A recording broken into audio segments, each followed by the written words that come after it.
हम लोग पढ़ रहे हैं, पिछले क्लास में पढ़े थे मेटल एक्सेस डिफेक्ट, धातु अधिक दोष। आज हम लोग पढ़ेंगे धातु न्यून दोष। धातु न्यून दोष में क्या होगा कि धातु की मात्रा घट जाती है। इसको समझने के लिए हम एक डायग्राम बनाते हैं, जैसे पहले बनाते थे। इसमें हर जगह हम लोग metal halide metal halide metal halide लिए, मतलब 1 प्लस 1 माइनस 1 प्लस 1 माइनस, इसी तरह से पूरे क्रिस्टल में लिए। इसमें क्या होता है कि आप यूं समझिए कि किसी फैक्ट्री में वर्कर काम कर रहा है और फैक्ट्री में 10 महिलाएं काम करती है और 10 पुरुष काम करता है।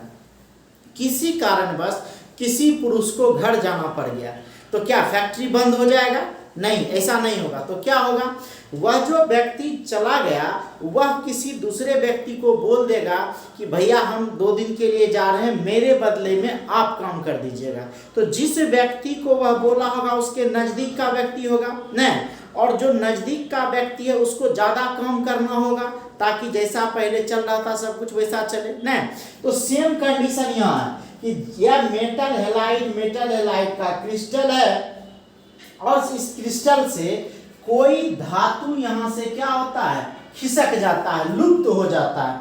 और जैसे कोई धातु यहाँ से लुप्त हो गया, गायब हो गया, तो जो बगल का धातु है उस पर उच्च ऑक्सीकरण अवस्था आ जाता है। ठीक है, और उच्च ऑक्सीकरण अवस्था आने के कारण क्या होगा, क्रिस्टल उदासीन हो जाएगा। और क्रिस्टल उदासीन तो हो जाएगा, फिर भी धातु की संख्या क्या हो जाएगी, घट जाएगी। नहीं, जैसे काम जो दूसरा व्यक्ति कर दिया तो काम तो फैक्ट्री का पूरा हो गया, लेकिन एक व्यक्ति तो खाली रहा, चला गया जो, तो फिर भी यह खाली जगह होने के बावजूद भी क्रिस्टल क्या होता है, उदासीन होता है। जनरली डी ब्लॉक के तत्वों में यह पाया जाता है। डी ब्लॉक के तत्व को संक्रमण तत्व कहा जाता है।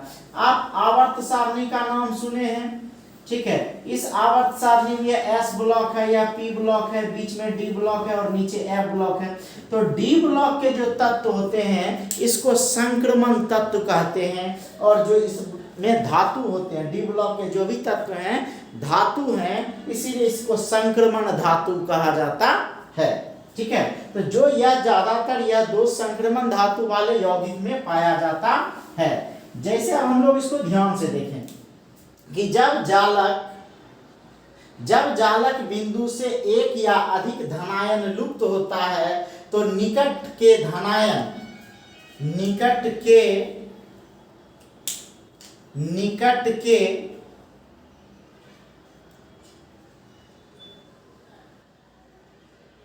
धनायन उच्च ऑक्सीकरण अवस्था में बदल जाते हैं, जिससे क्रिस्टल उदासीन हो जाता है, परंतु धातु की संख्या घट जाती है। सीधा लिखिए, घट जाती है। ठीक है, कहता है संक्रमण धातु परिवर्तनशील संयोजकता दर्शाते हैं, अतः उसके यौगिकों में यह दोष पाया जाता है। जैसे एफईओ में एफई जो है यह 2+ से 3+ में बदल जाता है।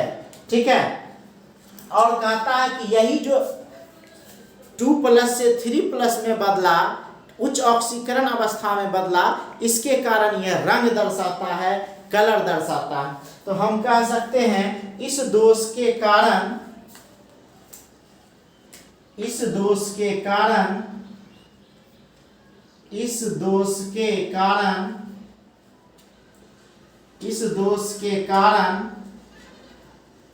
क्रिस्टल में विशेष प्रकार की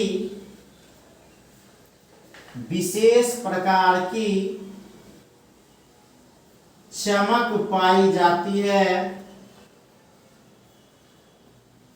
विशेष प्रकार की चमक पाई जाती है। ठीक है, इसका एग्जांपल हम लोग देख सकते हैं।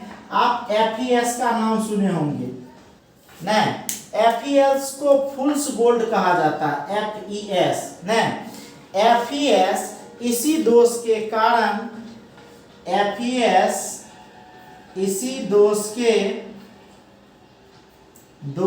कारण सोने के जैसा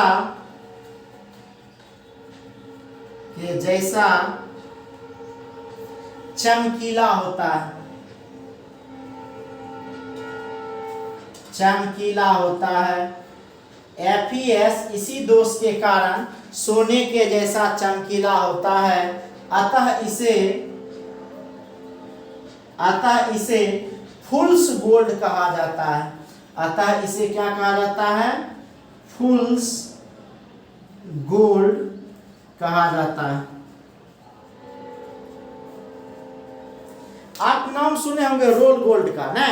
रोल गोल्ड में क्या होता है कि सोने से कम नहीं, खो जाए तो गम नहीं। मतलब आर्टिफिशियल सोना जो चमकता तो सोने के जैसा होता है लेकिन सोना होता नहीं है, इसी को फुल्स गोल्ड कहा जाता है। अब यहाँ देखिए कि यहाँ पॉजिटिव होल है ना। अब इस पॉजिटिव होल के कारण यह अर्धचालक का कार्य करता है। जैसे इसके पहले पढ़े थे कि उसमें मुक्त इलेक्ट्रॉन था जो आकर के उदासीन करता था धातु अधिक दोष में, उसके कारण वह अर्धचालक का कार्य करता था, उसको एन टाइप कहते थे। उसी तरह इस होल के कारण, पॉजिटिव होल के कारण यह भी अर्धचालक का कार्य करता है, जिसे पी टाइप अर्धचालक कहते हैं। ठीक है, कहता है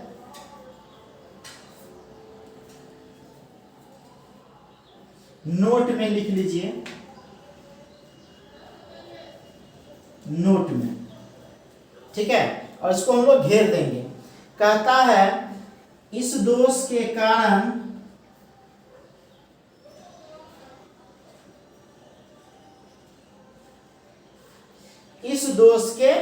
कारण धनायन रिक्तिका का निर्माण होता है। धनायन रिक्तिका का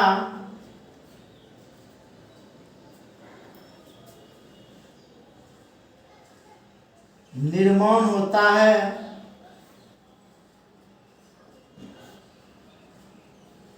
इस दोष के कारण धनायन रिक्तिका का निर्माण होता है। ठीक है, जो गतिशील होता है, जो गतिशील होता है। ठीक है, अतः यह अर्धचालन का कार्य करता है। अर्धचालन का कार्य करता है, जिसे पी टाइप अर्धचालक कहते हैं, जिसे पी टाइप अर्धचालक कहते हैं। ठीक है, तो ये जो है आपका धातु न्यून दोष क्या हो गया? समाप्त हो गया। यह धातु न्यून दोष आपका क्या हो गया? समाप्त हो गया। ठीक है,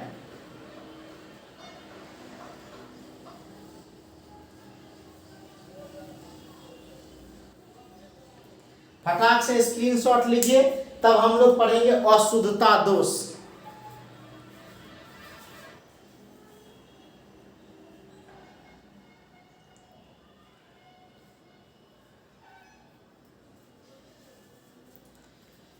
तो क्या देखें हम लोग धातु न्यून दोष में कि जब जालक बिंदु से एक या अधिक धनायन लुप्त हो जाता है तो निकट के धनायन उच्च ऑक्सीकरण अवस्था में बदल जाते हैं, जिससे क्रिस्टल उदासीन हो जाता है, लेकिन धनायन की संख्या घट जाती है। संक्रमण धातु परिवर्तनशील संयोजकता दर्शाता, अतः उसके यौगिक में यह दोष पाया जाता है। जैसे FeO में Fe लोहा Fe2+ से Fe3+ में बदल जाता है। इस दोष के कारण क्रिस्टल में विशेष प्रकार की चमक पाई जाती है। जैसे FeS इसी दोष के कारण सोने के जैसा क्या होता है? चमकीला होता है, जिसे क्या कहते हैं? फुल्स गोल्ड कहा जाता है। और कहता है नोट, चूंकि यह होल जो है यह गमन करता है, जिसके कारण यह अर्धचालक का कार्य करता है, इसे पी टाइप अर्धचालक कहते हैं। अब हम लोग लास्ट इसका देखेंगे इम्प्यूरिटी डिफेक्ट, अशुद्धता दोष।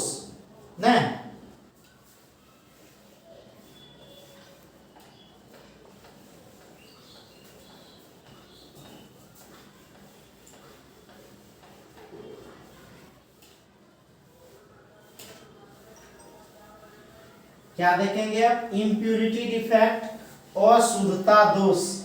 ये इम्प्यूरिटी डिफेक्ट क्या है, अशुद्धता दोष क्या है? नाम से ही पता चलता है कि जब किसी शुद्ध क्रिस्टल में कोई बाह्य पदार्थ मिलाया जाता है तो उसके कारण अशुद्धि उत्पन्न हो जाता है, जिसे अशुद्धता दोष कहते हैं। तो हेडिंग देंगे हम लोग इम्प्यूरिटी डिफेक्ट, IMPURITY,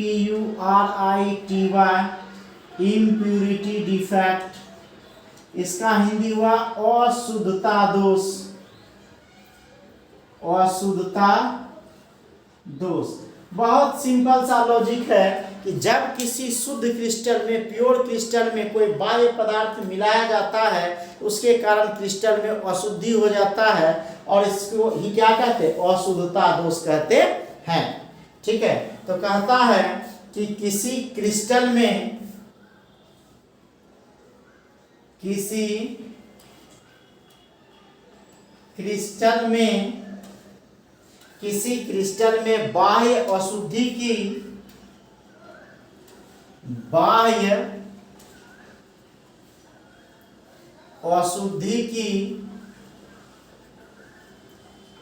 उपस्थिति से, बाह्य अशुद्धि की उपस्थिति से उत्पन्न दोष को, उत्पन्न दोष को अशुद्धता दोष कहते हैं। अशुद्धता दोष कहते हैं, इम्प्यूरिटी डिफेक्ट कहते हैं, अशुद्धता दोष कहते हैं। कहता है इसके कारण क्रिस्टल के गुणों में परिवर्तन होता है, इसके कारण क्रिस्टल के गुणों में परिवर्तन होता है। इसके कारण क्रिस्टल के गुणों में परिवर्तन होता है, मतलब विद्युत चालकता। इसी में हम लोग पढ़ते हैं, ठीक है, कि जब कोई शुद्ध क्रिस्टल में कोई बाह्य पदार्थ मिलाया जाता है तो यह मिलाने की प्रक्रिया डोपिंग कहलाता है और मिलने के बाद जो अशुद्ध क्रिस्टल बनता है उसको डोप्ड क्रिस्टल कहा जाता है। ठीक है, तो इसको हम लोग देख सकते हैं।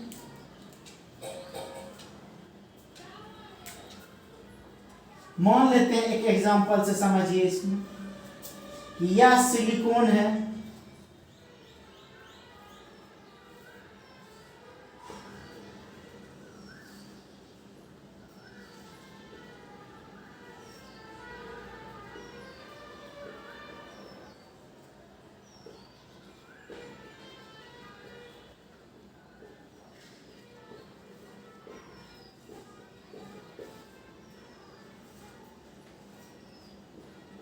यह सिलिकॉन का प्योर क्रिस्टल है ना। इस प्योर क्रिस्टल में क्या किया जाएगा? यह प्योर है मतलब ये कुछ इसमें मिला हुआ नहीं है, तो यह शुद्ध क्रिस्टल है।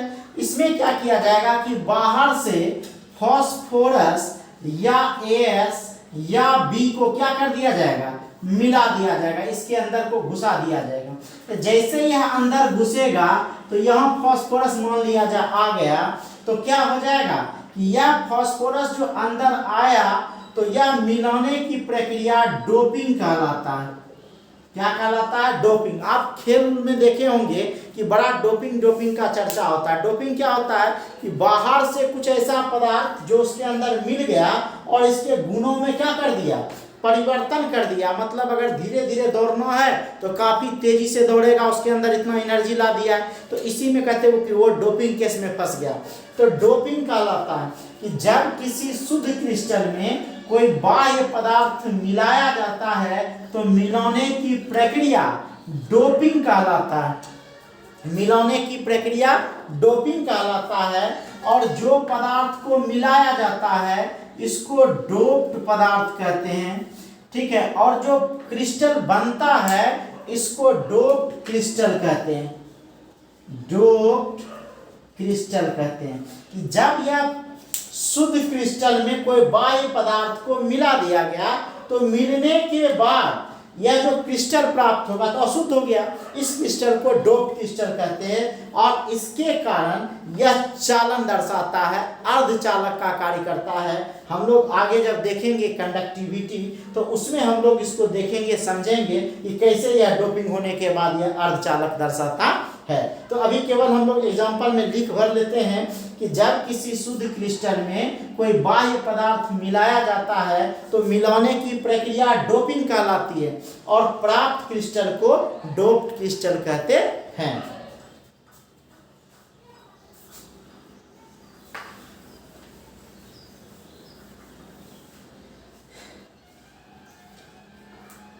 क्रिस्टलीय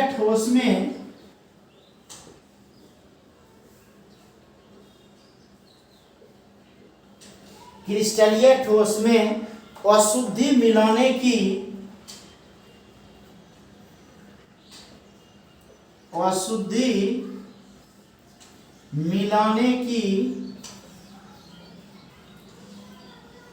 प्रक्रिया को डोपिंग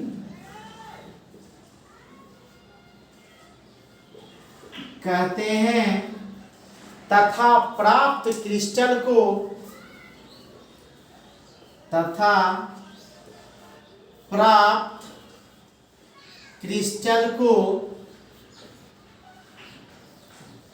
डोप्ड क्रिस्टल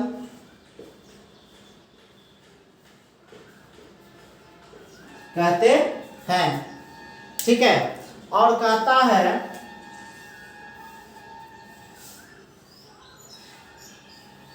डोपिंग कहलाता है और प्राप्त क्रिस्टल को क्या कहते हैं, डोप्ड कहलाता है। कहता है कि अगर डोप्ड क्रिस्टल को सॉलिड का सॉल्यूशन माना जाता है तो इसमें जो बाह्य पदार्थ मिलाया गया था वह उसका क्या कहलाएगा, अशुद्धि कहलाएगा। ठीक है, तो यह आपका क्या हो गया, अशुद्धता दोष। ठीक है, तो आपका ये इम्प्यूरिटी डिफेक्ट खत्म हो गया, मतलब आज ठोस में दोष क्या हो गया, समाप्त हो गया। अब हम लोग नेक्स्ट जो पढ़ेंगे वह पढ़ेंगे चालक, अर्धचालक, कुचालक। ठीक है, अर्धचालक के प्रकार N type, P type, just हम लोग इलेक्ट्रिकल प्रॉपर्टी नेक्स्ट वीडियो में देखेंगे। Thank you.